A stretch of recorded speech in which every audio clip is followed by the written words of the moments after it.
Hi friends, it's Evie. I think today is going to be part 3 about my daughter passing. I hope there's not a part 4 tomorrow. It's going to depend on how long this lasts. I want to make it very brief if possible.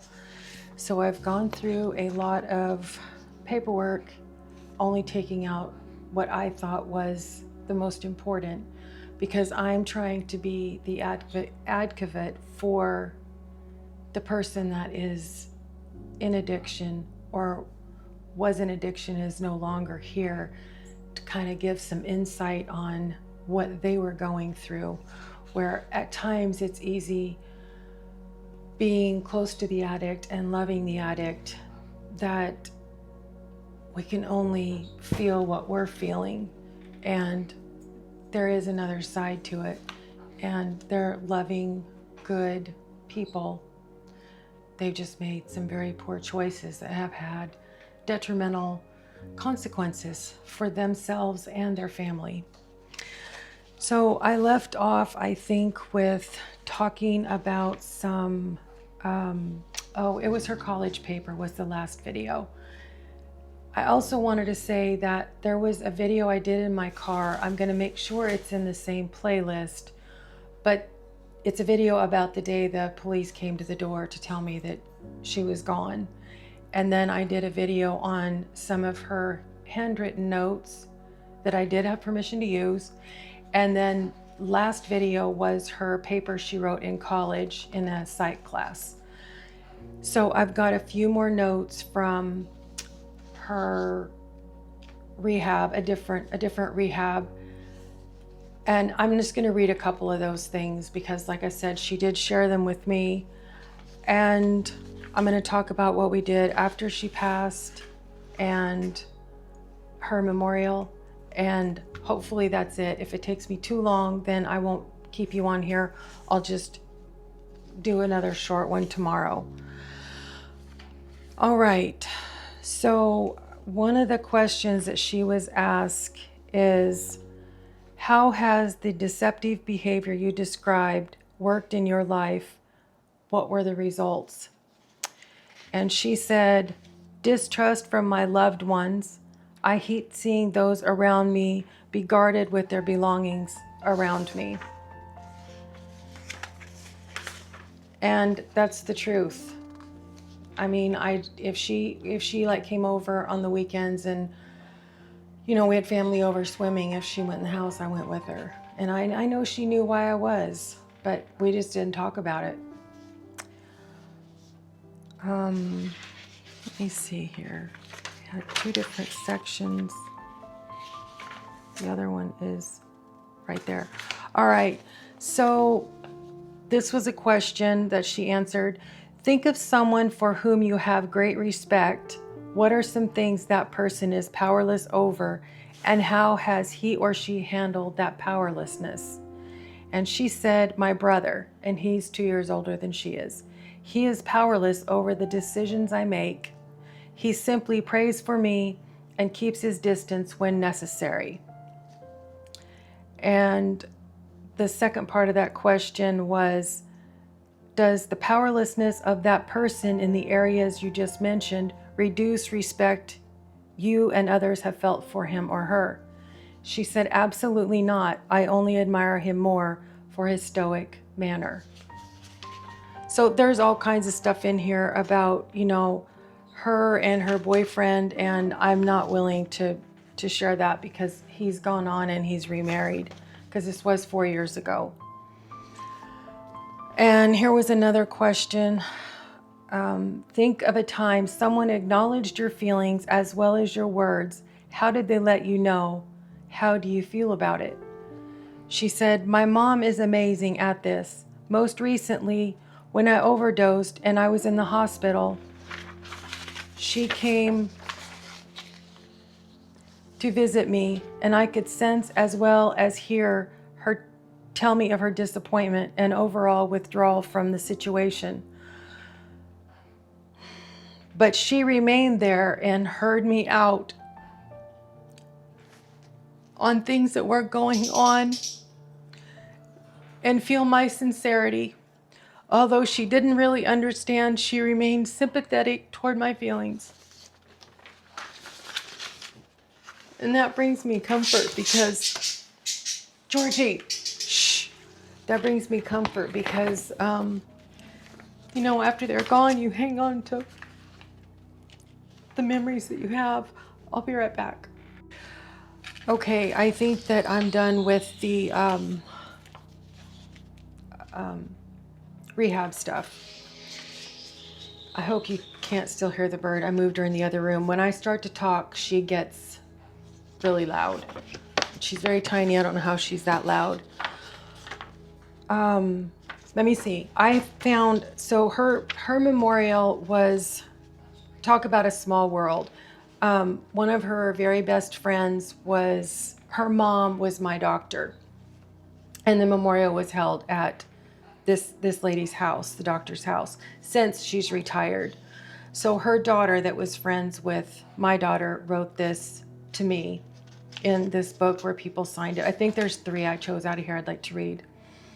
Sarah was such a beautiful soul. Whenever she walked in a room, she lit it up. Her smile brought joy to everyone who saw it. I am beyond grateful I got the chance to see it on more than one occasion. I'm grateful I got the chance to know her, to love her, and the chance to watch her grow. Such a beautiful soul could only be raised by an equally beautiful soul. I love her and I love you. My sincerest condolences. And she signed it, Megan, with the heart. And this is a guy named Jake. And I don't know why, but for years and years, they called each other Boo Jolly, like B-O-O. And so I don't know why they would have the same name, but they did. And he said, Sarah, AKA Boo Jolly, I have gone through so much with you for so long, so many ups and downs that I wouldn't change it for the world. You have been there for me when no one else was, and a lot of my most cherished memories are of you. All the laughing fits we had and all the talks we had, all the times at your mom's house, some of my favorite memories ever. You always have and always will have a piece of my heart forever. I hope you're in a better place. I love you so much. Jacob Bujali. And there's one more because I know I don't want to bore y'all with too many of these, but I picked 3. So the last one here. My dearest Sarah, this is the hardest pill I've had to swallow, hands down, ever. You were always my PIC. I will never have another woman more ride or die than you were. We straight up owned any situation we were ever put in. I'm going to miss you for the rest of my life and then some. Your beautiful soul will always live with me, even after I'm gone. I'll see you again one day. Richie. Anyway, they had put together a video. I tried to find it on YouTube. Basically just a bunch of pictures. You know, at the memorial, everybody was telling stories and eating, and they put together this thing of pictures and then turned it into a YouTube video, and I couldn't find it. I downloaded it somewhere 4 years ago, and I don't know where. I hope I can find it. Otherwise, I'm going to have to get a hold of Megan. Okay.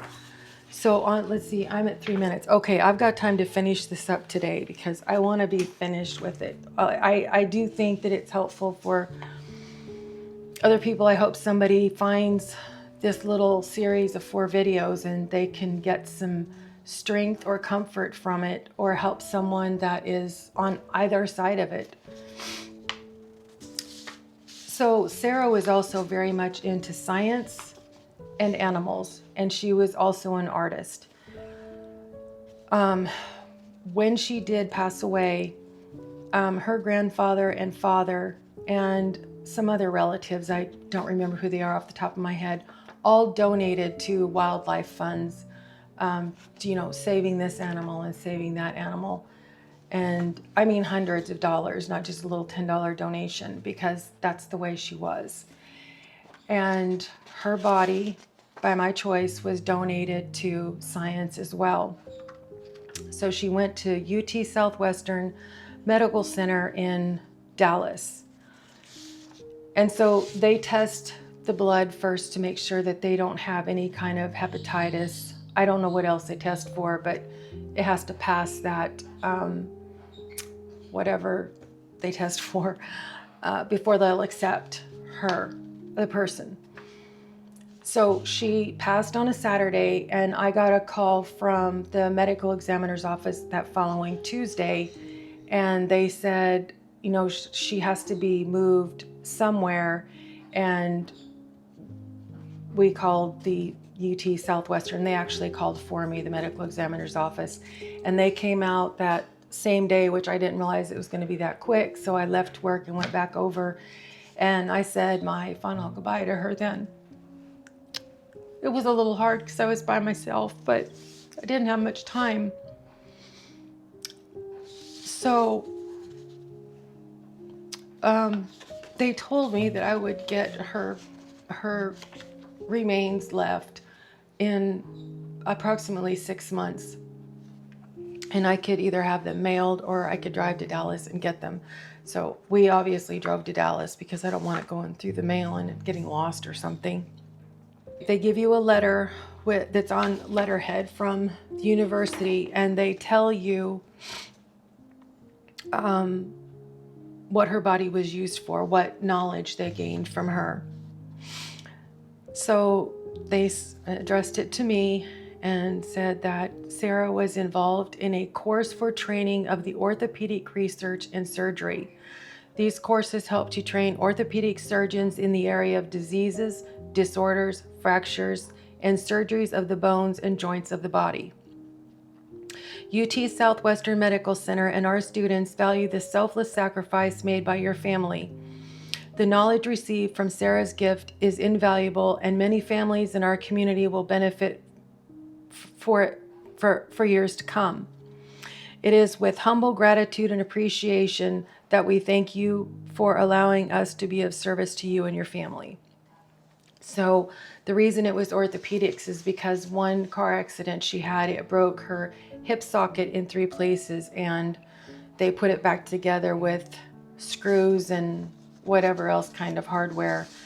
And it wasn't too common for a hip joint to be broke the way hers was broke. So I'm glad that they were able to study for however many years it had healed, because she was completely healed. Not that it didn't bother her, but she was completely healed. And then it came with a certificate of cremation, and then I got the remains. And I don't know if anyone else is interested in this, but I have the autopsy results, and that's not it. Where did it go? I don't know if, oh, here it is. I don't know if anybody would find this interesting or not, because I had to look some of this stuff up. Let me see the first part. I'm not going to read all of this, of course. Okay, so I'm going to read the conclusion first. It says, based on the autopsy and history available to me, it is my opinion that Sarah, a 32-year-old female, died as a result of toxic effects of mixed drugs. So they gave me a list of what they found. And so forgive me if I'm not saying it right. Alprazolam, and that's, I wrote next to it Xanax, amphetamine, methamphetamine, mitragynine, which is kratom, codeine, and it says dash free. I don't know what that means. Morphine dash free, and then monoacetyl morphine dash free, and that's the big H. And then it says positive for caffeine and laudanocin. It's poisonous crystalline alkaloid from opium. And then it says negative for ethanol and nicotine. So, and then they give all of her, you know, the glucose and sodium and all that stuff, which I'm not going to go through all of that. But I think that for 4 parts to this is enough, because it's enough for me. It's probably plenty for you. And I appreciate everybody that stuck through this, because I do think it helped me. I really did enjoy going back over some of the notes that she wrote. Some of them I shared with you and some of them I didn't, to know what kind of crisis and pain that she was in over and over and over again. And I hope that it helps, like I said earlier, someone that's going through any aspect of a problem like addiction, whether you're the supporter or the person going through it. People need to know that it's hard for everyone involved. And there's a lot of guilt that they feel when, you know, they do get clean and sober, and they're like, oh my gosh, I've got such a mess to deal with. And then it starts all over again. Thank you for being here, and I hope I see you next time. Bye.